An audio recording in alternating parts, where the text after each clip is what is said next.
Hello students, welcome to Geek Institute. तो ये हमारे एक्सेल सीरीज़ का 4th वीडियो है। आज की इस वीडियो में हम लोग एक्सेल के इफ़ के फंक्शन के बारे में सीखने वाले हैं।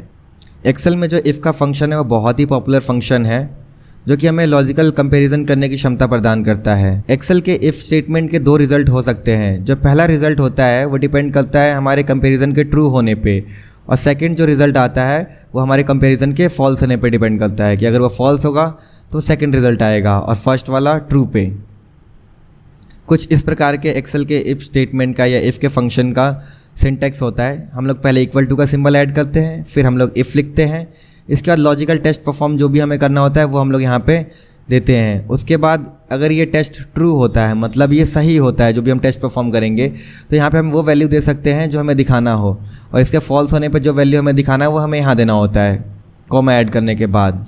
जैसे इसका एक एग्जाम्पल मैंने यहाँ पे नीचे बता रखा है। देखिए यहाँ पे मैंने लिख रखा है equal to if 15 greater than 6। अगर ये बात सही है तो यहाँ पे ट्रू लिख करके आएगा, अदरवाइज फॉल्स लिख करके आएगा। तो यहाँ पे इसका आउटपुट क्या आएगा? ट्रू आएगा, क्योंकि जो 15 है वो ग्रेटर देन 6 है। लॉजिकल टेस्ट परफॉर्म करने के लिए हमें कंपैरिजन ऑपरेटर के बारे में समझना होगा कि कंपैरिजन ऑपरेटर होते क्या हैं। जैसे देखिए ये ग्रेटर देन है, ये वैल्यूज़ जो फर्स्ट वैल्यू है उसको सेकंड वैल्यू से कंपेयर करने के लिए इस्तेमाल करेंगे कि वैल्यू ग्रेटर देन है या नहीं। ठीक ऐसे ही लेस देन ही ये कि जो पहली वैल्यू होगी उसको सेकंड वैल्यू से कंपेयर करेंगे कि जो फर्स्ट वैल्यू है वो लेस देन है या नहीं। इसके जैसा ही हमारे पास ग्रेटर देन और इक्वल टू है। यहाँ पे ये क्या टेस्ट परफॉर्म करता है, चेक करता है कि जो पहली वैल्यू है वो ग्रेटर देन सेकंड वैल्यू है या नहीं। ग्रेटर देन, और इसके अलावा अगर ग्रेटर नहीं है तो ये भी चेक करता है कि अगर ग्रेटर नहीं है तो क्या वो इक्वल है। अगर वो इक्वल भी होगा तब भी ये ट्रू रिटर्न करेगा, मतलब हमारा टेस्ट जो रहेगा वो सक्सेसफुल रहेगा और ट्रू उसका आउटपुट आएगा। ठीक ऐसे ही यहाँ पे है लेस देन और इक्वल टू। जो पहली वैल्यू है वो छोटी या बराबर है सेकंड वैल्यू के, ये चेक करने के लिए होता है। और हमारे पास आखिरी है इक्वल टू, जो कि इक्वल चेक करने के लिए इस्तेमाल करते हैं हम लोग। तो देखिए इसको प्रैक्टिकली समझने के लिए मैंने यहाँ पे एक छोटा सा शीट बना रखा है एक्सेल में, जहाँ पे मार्क्स 1 मैंने लिख रखा है। यहाँ पे देखिए कुछ मार्क्स लिख रखे हैं, और मार्क्स 2 इसमें भी मैंने कुछ मार्क्स लिख रखे हैं। यहाँ पे मैंने सिंबल ऐड कर रखा है ग्रेटर देन का, जिसमें हम लोग ग्रेटर देन के लिए लॉजिकल टेस्ट परफॉर्म करेंगे। यहाँ पे लेस देन के लिए लॉजिकल टेस्ट परफॉर्म करेंगे। यहाँ पे ग्रेटर देन और इक्वल टू के लिए सिमिलरली ऐसे यहाँ पे लेस देन और इक्वल टू के लिए, और लास्ट में हम लोग इक्वल के लिए भी टेस्ट परफॉर्म करेंगे। इसको कैसे करना है देखिए, सबसे पहले हमें इस सेल में क्लिक करना है। इसके बाद हमें इक्वल टू का सिंबल यहाँ पर लिखना है, फिर इफ़ लिखना है, फिर हमें अपने कीबोर्ड से टैब प्रेस करना है। और लॉजिकल टेस्ट में देखिए मैं यहाँ पे क्या कर रहा हूँ, फर्स्ट वैल्यू को सेलेक्ट कर रहा हूँ। ये हमारा ग्रेटर देन वाला फील्ड है तो इसमें केवल मैं ग्रेटर देन ही चेक करूँगा। इसके बाद हम लोग ग्रेटर देन ऐड करेंगे यहाँ पे, और देन सेकंड वैल्यू सेलेक्ट करेंगे जो कि मार्क्स 2 है। इसके बाद कॉमा ऐड करना है हमें। अगर ये कंपेरिजन जो भी हम लोग इसका कर रहे हैं अगर ये ट्रू होता है तो हमें क्या दिखाना है, तो मैं सिंपली यहाँ पर ट्रू ही दिखाना चाहता हूँ, तो मैंने ट्रू लिख दिया। फिर कॉमा ऐड करना है हमें। अगर ये कंपेरिजन फॉल्स हुआ तो हमें क्या दिखाना है, तो मैं सिंपली फॉल्स ही दिखाना चाहता हूँ, तो मैंने फॉल्स लिखा, यहाँ पे ब्रैकेट बंद किया, और फिर देखिए अपने कीबोर्ड से एंटर प्रेस कर रहा हूँ और यहाँ पे ट्रू आ रहा है। ट्रू क्यों आ रहा है? यहाँ पे फॉर्मूला बार में अगर हम लोग देखें तो ये A2 जो है वो मार्क्स 1 है हमारा, और B2 मार्क्स 2। तो मैं यहाँ पर क्या कह रहा हूँ कि अगर मार्क्स 1 ग्रेटर है यानी बड़ा है मार्क्स 2 से, तो यहाँ पर ट्रू लिख करके आ जाओ, नहीं तो फॉल्स लिख करके आ जाओ। तो यहाँ पर देखिए ट्रू लिख करके आ रहा है। ठीक ऐसे ही हम लोग लेस देन चेक कर लेते हैं यहाँ पे। तो मैंने यहाँ पे लिखा इक्वल टू इफ़, फिर मैंने यहाँ से मार्क्स 1 को सेलेक्ट किया, और इस बार हम लोग लेस देन चेक करेंगे। मार्क्स 1 जो है लेस देन है या नहीं मार्क्स 2 के, हमें ये चेक करना है। इसके बाद अगर ये सही है तो ट्रू लिख करके आना चाहिए, नहीं तो फॉल्स। फिर ब्रैकेट बंद करके मैंने यहाँ पे एंटर प्रेस किया है, और देखिए यहाँ पे फॉल्स लिख करके आ रहा है, मतलब जो मार्क्स 1 है वो छोटा नहीं है मार्क्स 2 से। अब हम लोग ग्रेटर देन और इक्वल टू चेक करेंगे यहाँ पे देखिए। तो इसके लिए क्या करना है हमें, सबसे पहले मैंने यहाँ पे इक्वल टू का सिंबल ऐड किया, फिर इफ़। इसके बाद देखिए लॉजिकल टेस्ट में ना मैं यहाँ पे मार्क्स 1 सेलेक्ट कर रहा हूँ, और सिर्फ हम लोग ग्रेटर देन चेक नहीं करेंगे, इस बार हम लोग ग्रेटर देन और इक्वल टू भी चेक करेंगे। तो मैं यहाँ पे ग्रेटर देन का सिंबल ऐड कर रहा हूँ, और इसके बाद इक्वल टू का, और उसके बाद मार्क्स 2 सेलेक्ट कर रहा हूँ मैं यहाँ पे। अगर ये सही है तो यहाँ पे ट्रू लिख करके आना चाहिए, नहीं तो फॉल्स। देखिए यहाँ पे ट्रू लिख करके आ रहा है। ट्रू लिख करके क्यों आ रहा है, यहाँ पे एक बार में 2 टेस्ट परफॉर्म हो रहे हैं। अगर हम फॉर्मूला बार में देखिए ध्यान से, तो मैं यहाँ पे क्या कह रहा हूँ, ये जो A2 है यानी मार्क्स 1 है हमारा, वो बड़ा होना चाहिए, या फिर बड़ा नहीं है तो बराबर होना चाहिए B2 के यानी कि मार्क्स 2 के। तो ट्रू आएगा यहाँ पे, नहीं तो फॉल्स आएगा। ठीक ऐसे ही हमें अगर लेस देन टेस्ट करना हो तो हम क्या करेंगे, इक्वल टू इफ़ लिखा मैंने, मार्क्स 1 सेलेक्ट किया यहाँ से, और इस बार हम लोग less than equal to test करेंगे। अगर ये सही है हमारा कंपैरिजन तो यहाँ पे ट्रू लिख करके आना चाहिए, नहीं तो फॉल्स लिख करके आना चाहिए सिंपली। और यहाँ पे देखिए ये फॉल्स लिख करके आ रहा है। यहाँ पे हम लोग क्या चेक कर रहे हैं कि जो मार्क्स 1 है हमारा वो छोटा या बराबर होना चाहिए मार्क्स 2 के, तो ट्रू आएगा, नहीं तो फॉल्स आएगा। तो यहाँ पे फॉल्स आ रहा है, मतलब जो हमारा मार्क्स 1 है ना ही छोटा है और ना ही बराबर है मार्क्स 2 के।